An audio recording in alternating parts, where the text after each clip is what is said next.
देखिए, भगवान तो सबके होते हैं और सबके हैं, और भगवान हर व्यक्ति के कण कण में है, हमारे भी हैं। और अब क्या, अब तो मंदिर बन गया, प्राण प्रतिष्ठा हो गई, अब सब लोग दर्शन करें। मैंने तो पहले भी कहा था, अगर निमंत्रण मिलेगा तो जाएंगे, नहीं मिलेगा तब जाएंगे, तो अब जाना है। जी, बिहार की राजनीति इसमें गरमाई हुई है, जो नीतीश जी हैं वो एनडीए के साथ जाने को। देखिए, ऐसा तो अभी कुछ नहीं, नीतीश जी से हमारा यही अनुरोध है कि इंडिया गठबंधन को मजबूत करें, और जब इंडिया गठबंधन को मजबूत जो उन्होंने शुरुआत की थी, तो वहीं पर रह करके मजबूत करें। यूपी में भी गठबंधन कांग्रेस के साथ होना है, उसको लेकर क्या रणनीति आप लोग बना रहे हैं? बहुत जल्दी हो जाएगा, चिंता मत करो, सीटों बहुत को जल्दी। किस तरीके से बांटेंगे? अब ये तो हमारे दोनों राष्ट्रीय नेता तो फैसला कर लेंगे इसको, और जल्दी हो जाएगा। बंगाल में ममता जी ने भी कह दिया है कि अकेले चुनाव लड़ेंगे, पंजाब में आपने बोल दिया है। हमारी तो यही अपील है सब लोगों से, भारतीय जनता पार्टी को हटाने के लिए इंडिया गठबंधन से ही सब लोग चुनाव लड़ेंगे। राम सबके हैं, तो आप लोग दर्शन करने के लिए क्यों नहीं गए? अब जब कहानी खत्म हो चुकी है ना, हाँ, अब देखिए, प्राण प्रतिष्ठा भी हो गई, सब कुछ हो गया है, तो देखिए ये सीधा सीधा कोर्ट का आदेश था, उसी से तो मंदिर बना। तो भगवान तो सबके हैं, तो पहले तो वहाँ रोक लगी थी, निमंत्रण अगर मिलता तो जाते, और निमंत्रण नहीं मिला तो मैंने पहले ही बोल दिया था, निमंत्रण मिलेगा तो जाएंगे, नहीं मिलेगा तब भी जाएंगे। परिवार से ही जाएंगे। भक्तों की हथियारी पार्टी कहती है, उस पर क्या कहेंगे? अब ये बात बहुत पुरानी हो गई है, बहुत पुरानी हो गई है, लेकिन आज भी आपको सब पता है, सबको पता है। और समय कोर्ट का स्टे था, यथास्थिति बनाए रखने था, तो ये तो प्रशासनिक अधिकारियों की जिम्मेदारी थी, कोर्ट के आदेश का पालन कराए।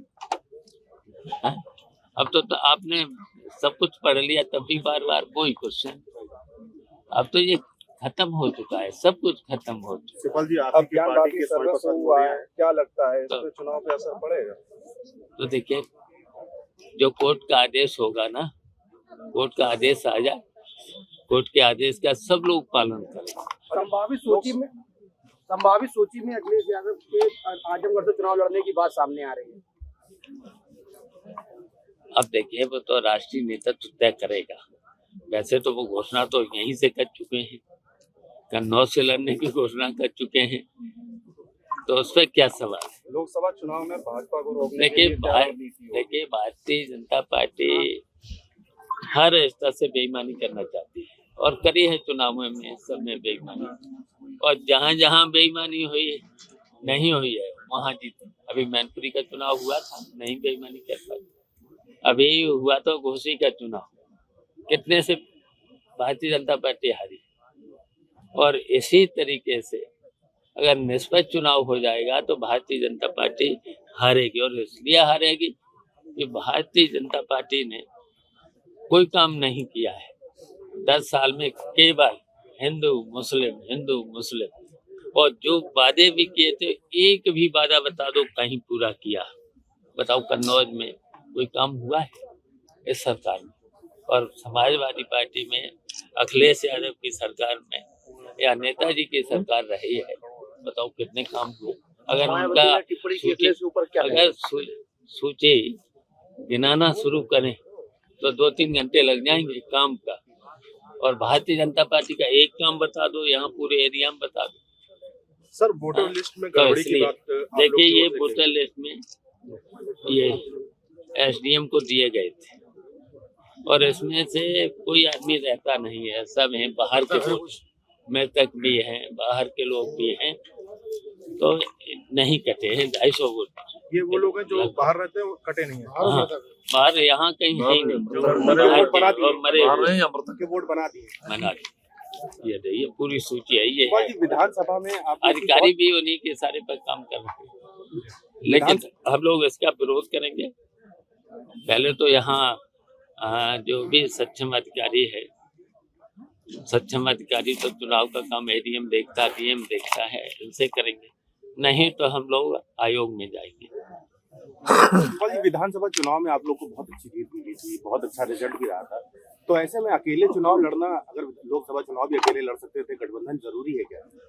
नहीं, जरूरी है भारतीय जनता पार्टी को इसमें, जरूरी है भारतीय जनता पार्टी को हराने के लिए एक होकर के भारतीय जनता पार्टी को हराना जरूरी हो गया। मायावती जी लेकिन ये संविधान को मानते नहीं, कानून को मानते नहीं, अदालत को मानते नहीं। अब तो सब पे कब्जा, ईडी और सीबीआई का प्रयोग करते हैं, हर चीज में सबको धमकाने का काम करते हैं। दिल्ली के मुख्यमंत्री केजरीवाल ने एक ट्वीट किया है, कहा कि दिल्ली की सरकार को बीजेपी गिराने की कोशिश कर रही है, जो उनके विधायक है उनको धमकाया जा रहा है। नहीं, वो तो हर जगह